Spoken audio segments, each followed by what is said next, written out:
মানবজাতির এই পার্লামেন্টে বাংলাদেশের ৬৭ কোটি মানুষ প্রতিনিধিত্ব লাভ করায় আপনাদের মধ্যে যে গভীর সন্তোষের ভাব আমি লক্ষ্য করেছি, আমিও তার অংশীদার।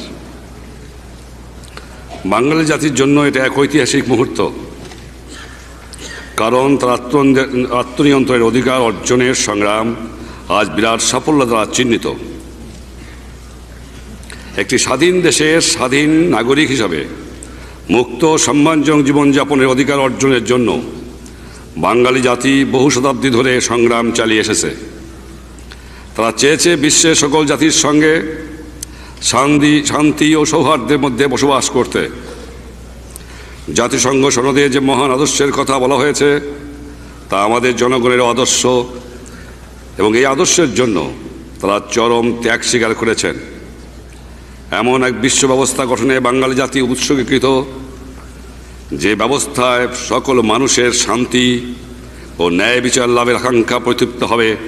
এবং আমি জানি আমাদের এই প্রতিজ্ঞা গ্রহণের মধ্যে আমাদের লাখো লাখো শহীদের বিদেহী আত্মায় তৃপ্ত নিহিত রয়েছে।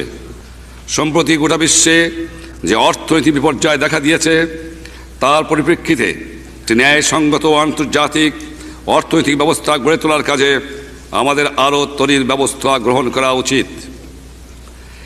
এ বছরের গোড়ার দিকে অনুষ্ঠিত এই পরিষদের বিশেষ অধিবেশনে বিশ্বের বর্তমান গুরুতর অর্থনৈতিক অবস্থা সম্পর্কে আলোচনা হয়েছে।